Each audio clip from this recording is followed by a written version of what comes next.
अस्सलामुअलैकुम my YouTube family. Tasty dhaba में खुश आमदीद। उम्मीद करती हूँ कि आप सब ठीक ठाक होंगे। अल्लाह पाक हम सबको बरकतों वाले रिज़्क़ से नवाज़े, आमीन सुम्मा आमीन। आज मैं आप लोगों के लिए बकरा ईद की मुनासबत से बहुत ही ज़बरदस्त रेसिपी लेकर आई हूँ। बीफ यखनी पुलाव की रेसिपी है ये पुलाव बनाना बहुत ही ज़्यादा आसान है। अक्सर ऐसा होता है कि हम लोग घर में पुलाव बनाते हैं तो हमारे चावल रूखे रूखे बनते हैं, टेस्टलेस होते हैं, उनमें कोई जायका नहीं होता, या फिर हमारा जो गोश्त है वो सख्त हो जाता है। लेकिन आज इस पुलाव की रेसिपी में मैं आप लोगों की सारी जो टेंशन है वो दूर करने वाली हूँ। चावल का एक एक दाना अलग अलग होगा और चावल ज़बरदस्त से जूसी से बन के तैयार होंगे, और जो गोश्त है वो बिल्कुल मक्खन की तरह नरम व मुलायम मुँह में घुल जाने वाला होगा। तो बस आप लोगों ने एक काम करना है कि वीडियो को बिना स्किप के लास्ट तक देखना है, ताकि आप ये ज़बरदस्त सा बीफ यखनी पुलाव अपनी ईद की दावतों में बनाकर घर में इंजॉय कर सकें। तो यहाँ पे सबसे पहले बिस्मिल्लाहिर्रहमानिर्रहीम 1 किलोग्राम मैंने बीफ ले लिया है। यहाँ पे मैं आधी जो है वो बोनलेस बीफ की बोटियाँ ले रही हूँ और आधी मैं इस तरह की बड़ी बड़ी हड्डियाँ ले रही हूँ। इससे क्या होगा कि यखनी जो है वो बहुत ही ज़बरदस्त किस्म की निकल कर आएगी। तो जब भी यखनी पुलाव बनाएं, बीफ का बनाएं, मटन का बनाएं, सेम रेसिपी है, लेकिन उसमें हड्डियाँ ज़रूर शामिल किया करें। तो इसे मैं एक प्रेशर कुकर में डाल दूँगी और इसके अंदर मैं तकरीबन 6 से 7 ग्लास पानी डाल दूँगी। 1 टीस्पून मैं इसके अंदर डालूँगी नमक, 1 टीस्पून मैं इसके अंदर डालूँगी साबुत ज़ीरा, 1 टेबलस्पून भर के मैं इसके अंदर डालूँगी लहसुन अदरक का पेस्ट। आप लहसुन अदरक चाहें तो साबुत भी डाल सकते हैं। और इसके साथ ही मैं इसके अंदर शामिल करूँगी 1 टीस्पून हरी मिर्चों का पेस्ट शामिल कर दूँगी, वो भी आप साबुत डाल सकते हो। एक दालचीनी का टुकड़ा शामिल कर दूँगी। हाफ़ टी स्पून इसके अंदर काली मिर्च शामिल करूँगी और हाफ़ टी स्पून इसके अंदर शामिल करूँगी लौंग का। और यहाँ पे मैंने एक मीडियम साइज़ का प्याज ले लिया है, तो उसे मैं रफली सा काट कर तो इसके अंदर शामिल कर दूँगी।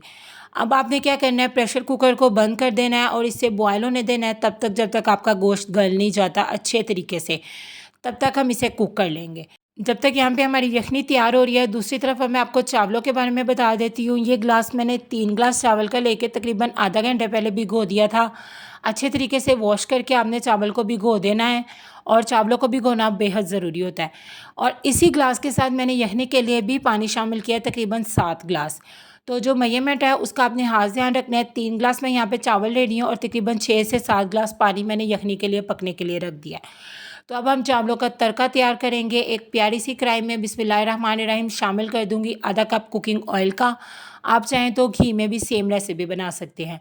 1 टीस्पून ज़ीरा, 2 दालचीनी के टुकड़े, थोड़ी सी 3 से 4 मैं ले लूँगी यहाँ पे सब्ज़ी इलायची, 2 अदद ले लूँगी बड़ी इलायची, हाफ़ टी स्पून काली मिर्च और हाफ़ टी स्पून लौंग। ये सारे साबुत गरम मसाले ऑयल में डाल के हल्का सा करकरा लूँगी 5 से 10 सेकंड के लिए। और उसके बाद यहाँ पे मेरे पास है 2 मीडियम साइज़ के प्याज, जिन्हें मैंने स्लाइस्ड में कटिंग किया हुआ है, ये इसके अंदर शामिल कर देंगे। और प्याज़ों को यहाँ पे अब आपने ब्राउन कर लेना है, हल्का सा गोल्डन ब्राउन करना है, ज़्यादा आप लोगों ने ना इसका कलर ब्लैक नहीं करना। तो इसके साथ ही अब मैं इसके अंदर शामिल कर दूँगी 2 टेबलस्पून भर के लहसुन अदरक का पेस्ट। जो बीफ मटन की चीज़ें होती हैं ना, उनमें लहसुन अदरक की मिकदार जो है ना वो थोड़ी सी ज़्यादा जाती है, और कुर्बानी के गोश्त में तो ज़्यादा जाती है, ताकि इसकी जो बादीपन है ना वो ख़त्म हो जाए। लहसुन अदरक को अच्छे तरीके से फ्राई कर लेंगे इसके अंदर, ताकि कच्चापन ख़त्म हो जाए। और यहाँ पे हमारी जो यखनी है वो बिल्कुल तैयार हो चुकी है, तो उसमें से जो मैंने गोश्त है ना वो सेपरेट करके तो यहाँ पे इसके अंदर फ्राई होने के लिए डाल दिया है। तो यहाँ पे अब हम गोश्त को इसके अंदर अच्छे तरीके से फ्राई कर लेंगे। तो जब तक मैं यहाँ पे गोश्त को फ्राई कर रही हूँ, अगर अभी तक आप लोगों ने मेरे चैनल को सब्सक्राइब नहीं किया तो अभी जाके मेरे चैनल को सब्सक्राइब कर दो। वीडियो अच्छी लगे तो इसे लाइक, शेयर और कमेंट करना तो बिल्कुल नहीं भूलना, और बेल आइकन को भी ज़रूर प्रेस किया करें, ताकि आपको आगे आने वाली वीडियो सबसे पहले देखने को मिले। यहाँ पे मुझे लग रहा था कि प्याज हमारा जल रहा है, तो मैंने उसी यखनी में से 3 से 4 टेबलस्पून पानी इसके अंदर शामिल करके तो गोश्त को भून लिया है अच्छे तरीके से। अब मैं इसके अंदर स्पाइसेस शामिल करूँगी।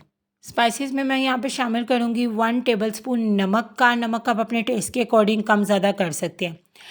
1 टीस्पून भर के मैं शामिल करूँगी यहाँ पे पिसी हुई लाल मिर्च का, और इसके साथ ही मैं इसके अंदर शामिल करूँगी 1 टेबलस्पून भर के चिली फ्लेक्स का। और इसके साथ ही अब इसे मिक्स कर देंगे अच्छे तरीके से। अभी फ़िलहाल यही मसाले इसके अंदर जाएंगे। पहले आपने इसको इसके साथ अच्छे तरीके से भून लेना है 1 से 2 मिनट के लिए, और अगर आपको लगे कि मसाले जल रहे हैं तो आप इसके अंदर 1 से 2 टेबलस्पून यखनी और डाल सकते हो। 2 टेबलस्पून मैंने यहाँ लिया है सूखा धनिया, इसे दरदरा सा कूट के इसके अंदर शामिल कर देंगे और इसे अब भून लेंगे। सूखे धनिया का जो फ्लेवर आता है ना दरदरे से कुटे हुए का बीफ यखनी पुलाव में बहुत ही ज़्यादा कमाल का आता है। इसे 1 से 2 मिनट तक भूनेंगे इन्हीं मसालों के साथ, और अगर आपको लगे मसाले जल रहे हैं तो वही यखनी वाला पानी इसके अंदर डाल के तो आप इसे भून सकते हो। अब यहाँ पे देखिए मैंने इसे अच्छे तरीके से भून लिया है। यहाँ पे मैं तकरीबन आधा कप यहाँ पे दही का शामिल कर दूँगी, फेंट के शामिल करूँगी।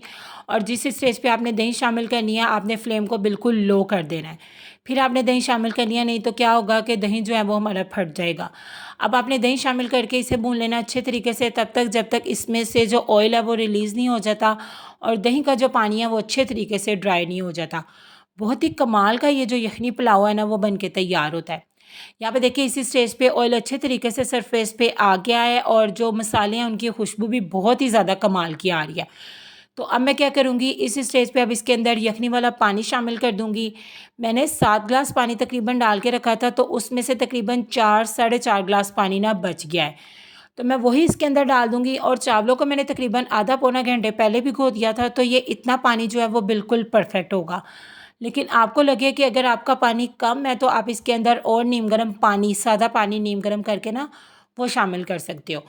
तो मैंने यहाँ पे सारा यखनी वाला पानी शामिल कर दिया है, इसको एक बॉयल आने का वेट किया है। देखिए कितना ज़बरदस्त बॉयल आ गया है चावलों में से पानी निकाल कर। तो ये जो सारे के सारे चावल हैं अब हम लोग इसके अंदर शामिल कर देंगे। चावल शामिल करने के बाद इसको एक मरतबा मिक्स करेंगे और इसके अंदर मैं 4 से 5 हरी मिर्चें साबुत ही शामिल कर दूँगी। जब आप इसे इस तरह दम से पहले शामिल करते हो ना बहुत ही कमाल का फ्लेवर आता है। थोड़े से हरे धनिए के पत्ते शामिल करूँगी और इसे एक मरतबा मिक्स करके अच्छे से बॉयल आने का ना वेट करेंगे। चावल को हमेशा पहला जो बॉयल है ना वो आपने तेज़ आंच पे दिलाना होता है। तो तेज़ आंच करके मैं इसका एक बॉयल आने का वेट करती हूँ, फिर मैं आपको दिखाती हूँ कि आपने इसको किस स्टेज पे जो है ना वो दम पे रखना है।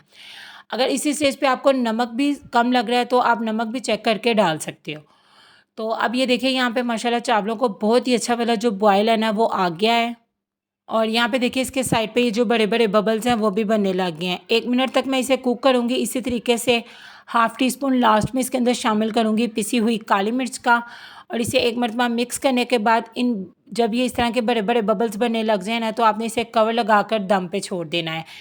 तकरीबन 10 से 12 मिनट का दम दूँगी और 12 मिनट के दम के बाद इसकी फ्लेम को ऑफ़ करके 5 मिनट के बाद आपने इसका जो ढक्कन है ना वो उठाना है। तो देखिएगा आपके चावल कितने ज़बरदस्त जो है ना खिले-खिले बन के तैयार होंगे। ये देखिए माशाल्लाह 12 मिनट मैंने इसे दम दिया है और उसके बाद 5 मिनट मैंने इसे बंद फ्लेम के ऊपर कवर करके ही छोड़ दिया था। तो देखिए कितने ज़बरदस्त जूसी से एक-एक दाना बिल्कुल अलग या खिला-खिला चावल जो है वो हमारा बन के तैयार हुआ है। और ये देखिए जी माशाल्लाह माशाल्लाह हमारे बीफ यखनी पुलाव की फ़ाइनल लुक कितनी ज़्यादा कमाल की लग रही है। और इसकी जो खुशबू आ रही है वो भी बहुत ही ज़्यादा ज़बरदस्त है।